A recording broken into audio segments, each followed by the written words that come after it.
Hey guys, great to see you, Kenim. And today's list is a reminder that common sense is a pretty recent invention in advertising.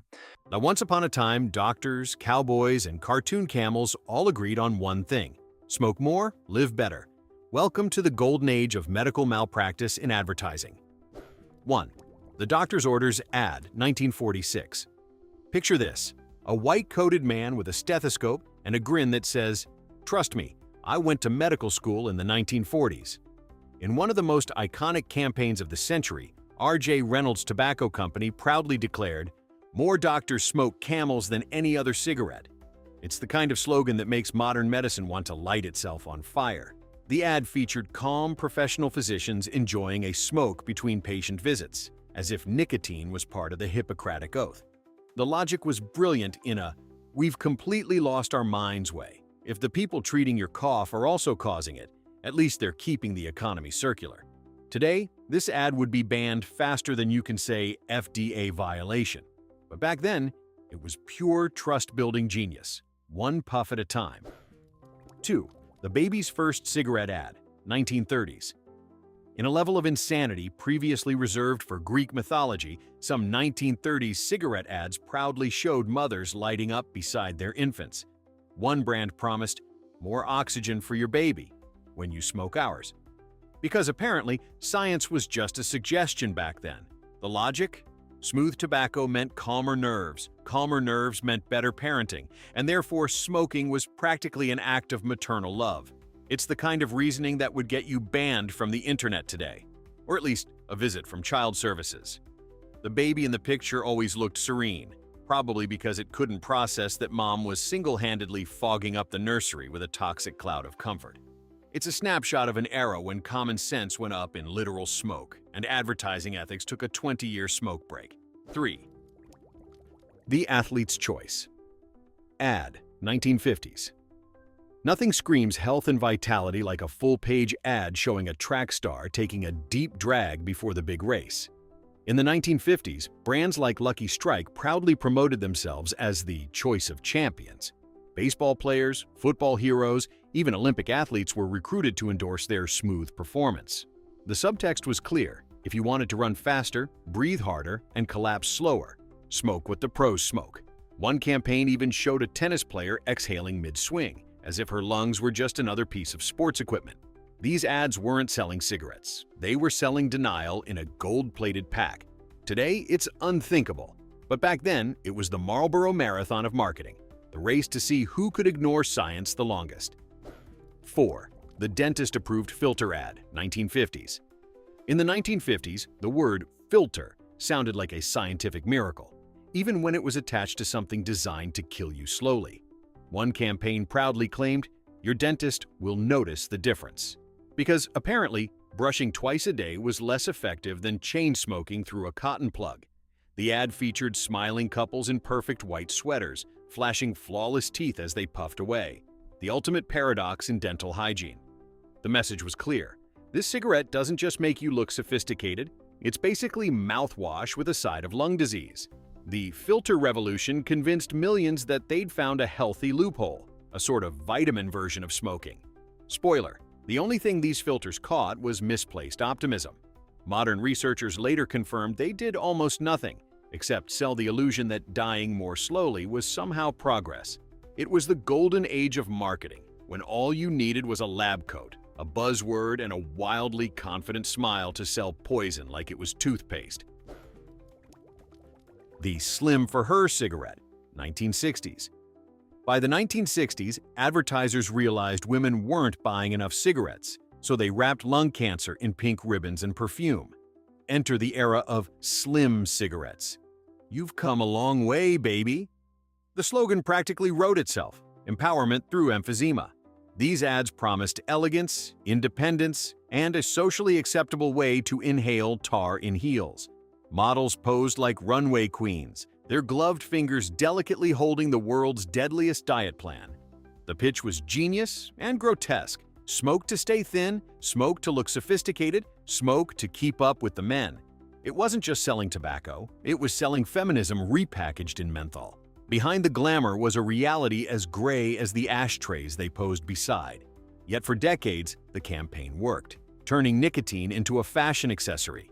It's a haunting reminder that in the world of advertising, progress always comes with a fine print and a filter. 6. The cartoon camel, 1980s to 1990s. By the 1980s, smoking needed a rebrand. Adults were starting to catch on that coughing wasn't chic. Enter Joe Camel, the sunglasses-wearing jazz club cool mascot who made nicotine look like a Saturday morning cartoon. He wasn't just a camel, he was a lifestyle. Posters showed him at pool halls, on motorcycles, surrounded by women who apparently found leather jackets and chronic bronchitis irresistible. The problem? Kids loved him too. Studies later revealed Joe Camel was more recognizable to American children than Mickey Mouse. Imagine being outmarketed by a rodent with no pants. The backlash was fierce and deserved. Within years, the campaign was shut down, and Joe was banished to the desert of bad ideas. It's the perfect symbol of 20th century advertising, a grinning cartoon animal selling addiction to the next generation while pretending it was all about cool. Somewhere in marketing heaven, he's still lighting up beside the Marlboro Man, wondering where it all went wrong. 7. The medical miracle, menthol ad, 1940s. In the post-war years, menthol cigarettes were sold like over-the-counter medicine. Soothe your throat, the doctor's choice for comfort. Yes, because nothing says healing like freezing your esophagus with mint-flavored smoke. The ads featured serene nurses offering cigarettes like they were handing out cough drops, with taglines promising cool relief for smokers' irritation. It was the medical-industrial complex gone rogue, the illusion that you could cancel out poison with peppermint. They even claimed menthol protected your voice, which is ironic, considering it mostly guaranteed you'd lose it permanently. The brilliance of the scam was its simplicity. Take something deadly, make it minty, call it refreshing. It's like selling arsenic smoothies as a spa treatment. Decades later, menthol cigarettes became one of the most addictive products on the market, still marketed as smooth, proof that good branding can survive almost anything, including reality itself. 8.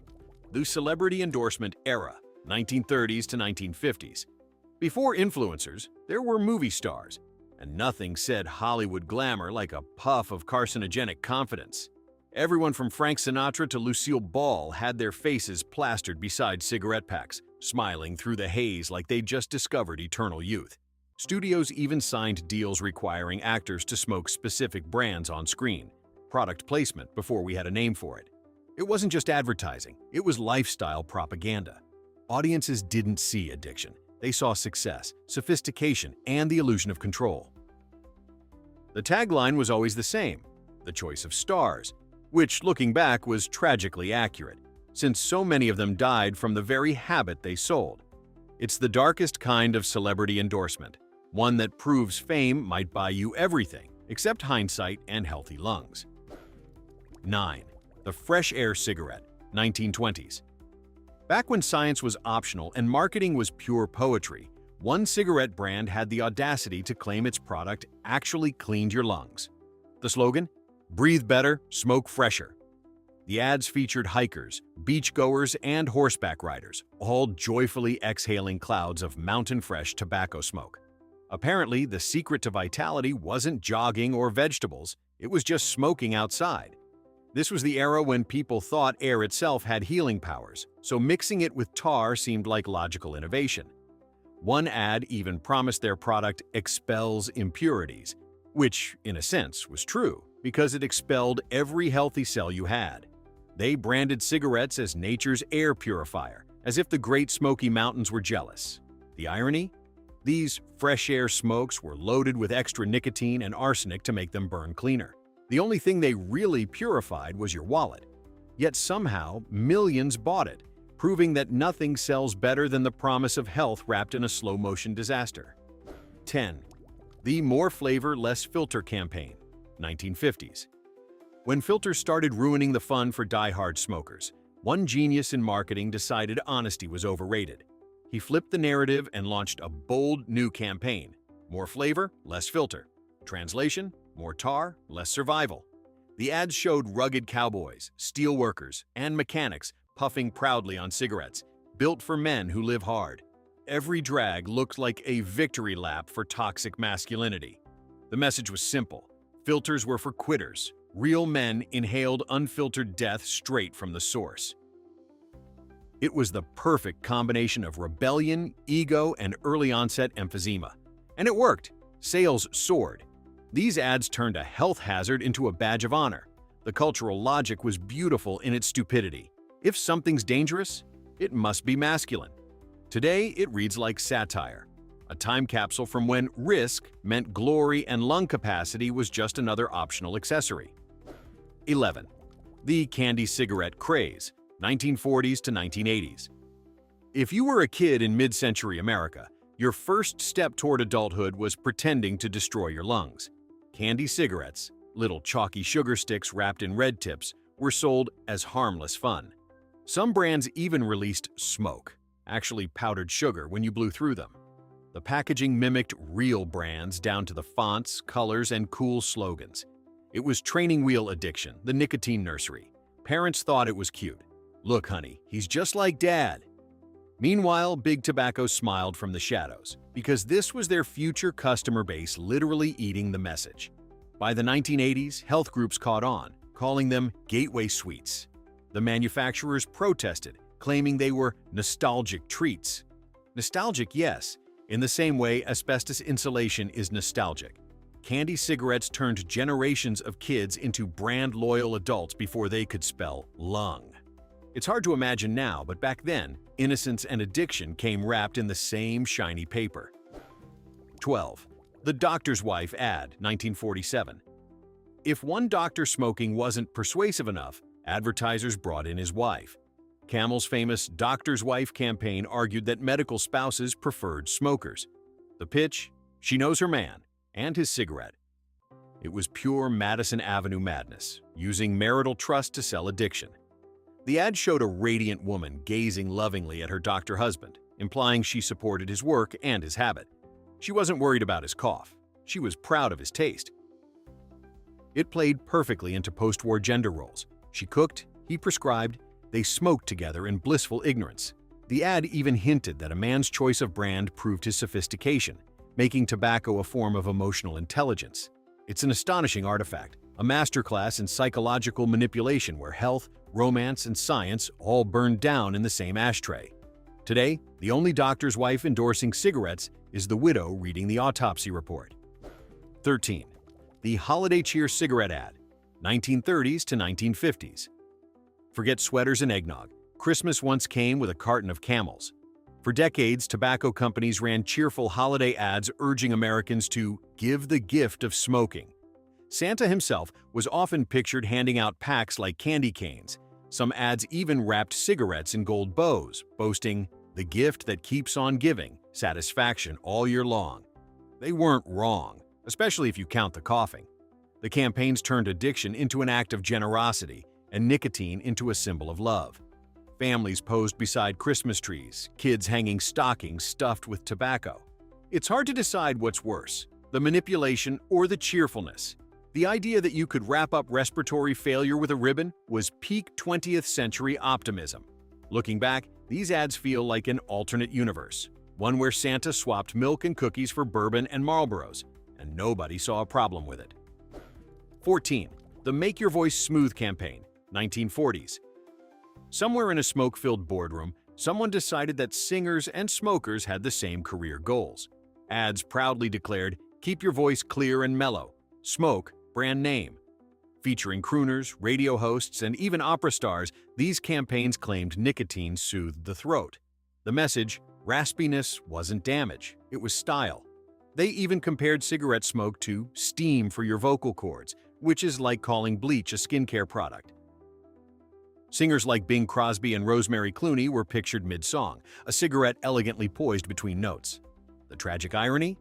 Many of these velvet voices later developed vocal cord problems. But by then, the brand had moved on to its next victim. The ad's brilliance lay in its lie, turning the very symptom of lung damage into a feature. It's the only time in history you could literally lose your breath and be congratulated for it. 15. The stress relief cigarette, 1950s. In an era when therapy was taboo and self-care meant scotch, advertisers swooped in with the ultimate cure for anxiety: more smoke. When you're tense, smoke, brand name, became the national prescription. Commercials showed exhausted office workers lighting up at their desks, sighing in relief, as if they'd just been to yoga. Housewives were told a cigarette would calm the nerves after a hard day of laundry and disappointment. Doctors even backed it up, claiming nicotine aided relaxation. Sure, in the same way a car crash stops your commute. It was America's most socially acceptable coping mechanism, wrapped in white paper and denial. The brilliance of the ad wasn't the lie itself. It was how it weaponized exhaustion. Smoke away your stress, it said. You'll die eventually, but at least you'll die relaxed. In the 1950s, that passed for mental health advice. 16. The tobacco for teens push, 1940s to 1950s. There was a time when cigarette companies weren't even pretending not to target teenagers. They just called it aspirational marketing. Ads appeared in youth magazines with lines like, "You're growing up fast. Make your own choice." Translation, start smoking before mom catches you.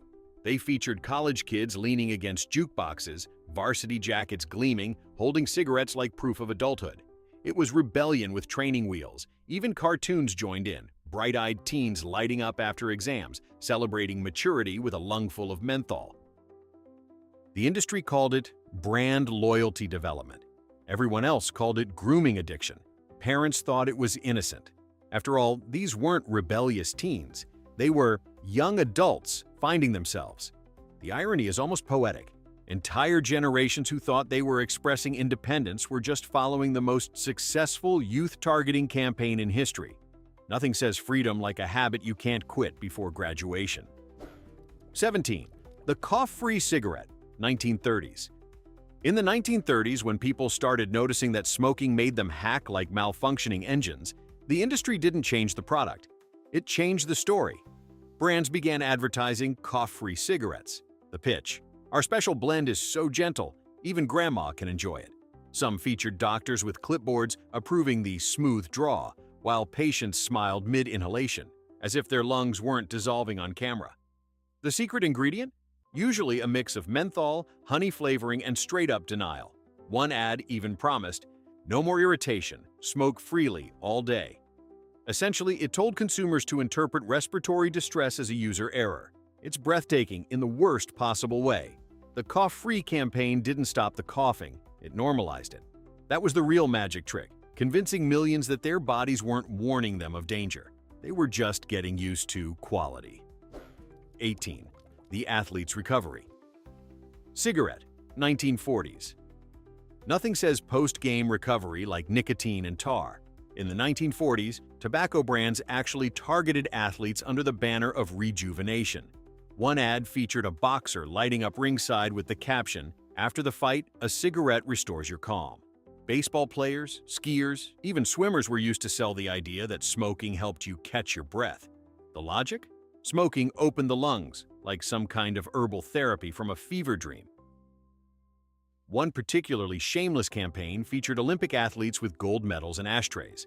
The message, "You can win and wheeze," a true American paradox. Doctors even joined the bandwagon, claiming deep breathing with filtered tobacco was therapeutic. Today, we'd call that malpractice. But in the mid-century haze, it passed for cutting-edge sports science. Every puff was marketed as a victory lap, right before the long, slow marathon of coughing began. 19. The pregnancy relief ad, 1940s. Yes, someone actually thought this was a good idea. In the 1940s, a series of cigarette ads claimed that smoking helped pregnant women stay slim and relaxed. One even said it soothes morning sickness. Because nothing says prenatal care like reducing oxygen to the baby. The visuals were almost surreal. Glowing mothers-to-be, smiling with a cigarette in hand, often beside slogans like, "For the comfort of two." The supposed science came from the same researchers who believed lead paint made homes cozy. It was the perfect storm of ignorance and optimism. Cigarettes were framed as a health tool, the emotional support product for expectant mothers. Looking back, it's both horrifying and darkly comedic. These ads weren't just selling tobacco, they were selling trust. And they did it so well that entire generations of women believed lighting up for two was just part of good parenting. 20. The filtered for safety. Scam, 1960s. By the 1960s, the evidence was piling up. Smoking wasn't great for your lungs. So instead of admitting defeat, Big Tobacco introduced the safe alternative: filtered cigarettes. Adverts screamed, "Now with a miracle filter that traps harmful substances." The filters were usually made of asbestos or cellulose. Yes, asbestos, the stuff that also causes cancer. Commercials showed scientists in lab coats shaking test tubes, implying divine intervention through chemistry. "Modern science protects you," they said, as if the filter were a guardian angel catching carcinogens mid-flight. The real genius of the campaign was psychological. They didn't need to make cigarettes safer, just feel safer. And it worked. Smokers thought they'd outsmarted the Grim Reaper. They just didn't realize the filter was smoking with him. It's the most ironic use of the word safety since the invention of exploding hoverboards. 21. The Kids Imitate You family ad, 1950s. If you ever doubted that denial could be wholesome, behold the family cigarette ad. Picture perfect parents sitting by the fireplace, both smoking while their child looks on adoringly. The caption? "Remember, little eyes are watching," meant as a proud moral statement, not a warning. The idea was that smoking was a model of adulthood, something your kid should aspire to. The boy might wear dad's hat, the girl might pretend to light mom's brand. It was generational marketing at its most diabolical. Transform family bonding into a lifetime subscription to nicotine. These ads blurred the line between affection and addiction so smoothly, it felt heartwarming. In retrospect, it's terrifying. "Kids imitate you," the ad said. And they did. It was the perfect slogan for an industry that understood one truth better than anyone: the best customers are the ones raised to never question the smoke. 22. The Luxury of Smoke campaign, 1930s. Back when the Great Depression had everyone counting pennies, cigarette companies decided to sell poverty's favorite illusion: luxury. One campaign showed women in ball gowns and men in tuxedos, puffing under chandeliers with the caption, "Because you deserve the finer things." Cigarettes were marketed as affordable elegance, your 5-cent ticket to high society. The ad promised that even if you couldn't afford a car, a house, or hope, you could at least afford sophistication in a pack of 20. It was diabolically brilliant. The worse the economy got, the more people smoked, believing that lighting up made them glamorous instead of broke. The cigarette became America's most democratic luxury.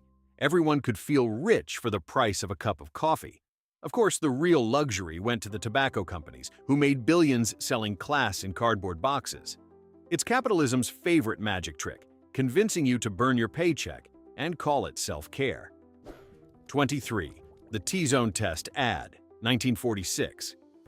If there were an Olympic event for pseudoscience, the T-Zone test would take gold.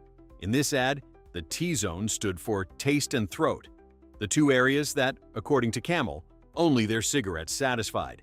The ad showed glamorous people pointing to their mouths and necks like they were mapping a medical discovery, all while inhaling enough smoke to fumigate a small zoo. The message was simple: if your T-Zone feels good, your whole body must be fine. It's the same logic a 5-year-old uses with broccoli. If it doesn't hurt, it must be healthy.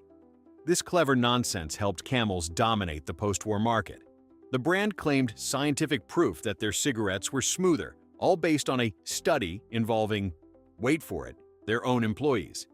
The T-Zone was the perfect placebo, a marketing organ invented solely to tell people what they wanted to hear, that their lungs were thrilled to be marinated in smoke. 24. The Throat Protection Filter, 1950s.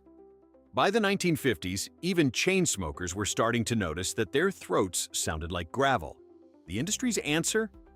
Throat protection filters. Brands like Kent and Viceroy ran glossy ads promising scientific safeguards for your delicate windpipe. One poster even showed a woman caressing her neck, smiling blissfully as she exhaled a cloud of protected pleasure.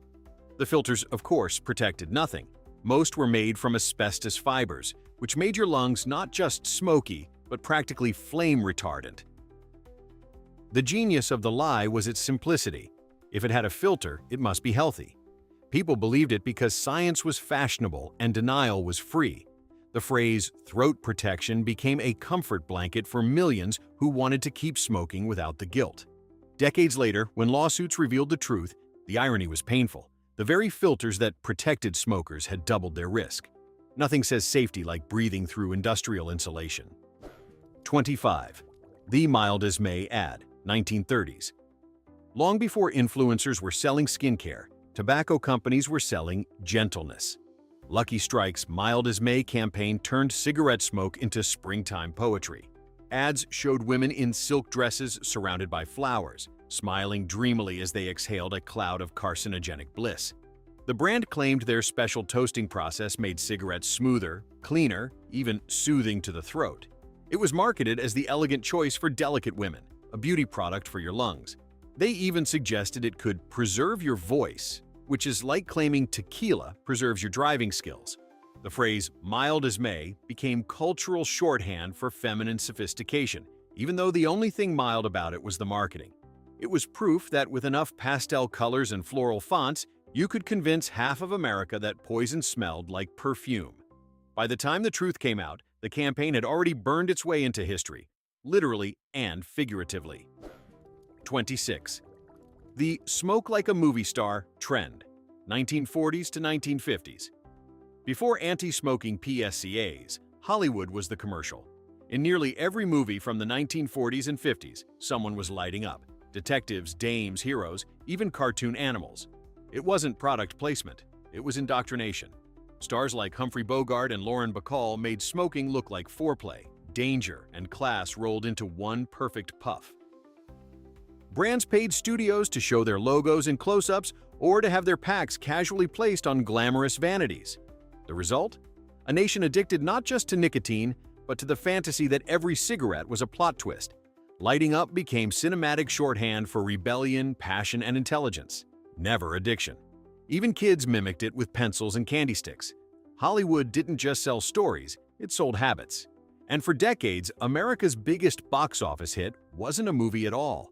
It was a cloud of smoke shaped like a dream. 27. The Freedom to Smoke movement, 1970s. By the 1970s, the public was finally catching on that cigarettes weren't doctor-approved, so the tobacco industry changed tactics. Instead of selling health, they sold freedom. The Freedom to Smoke campaign framed regulation as tyranny. Adverts declared, "Don't let anyone take your right to enjoy life." It was rebellious, patriotic, and completely manipulative. Cigarette companies sponsored smokers' rights rallies, painting themselves as defenders of personal liberty, not corporate profit. Billboards showed cowboys, truckers, and businesswomen lighting up under slogans like, "It's your choice, don't let them take it." It turned a health hazard into a civil rights issue. The brilliance? It worked.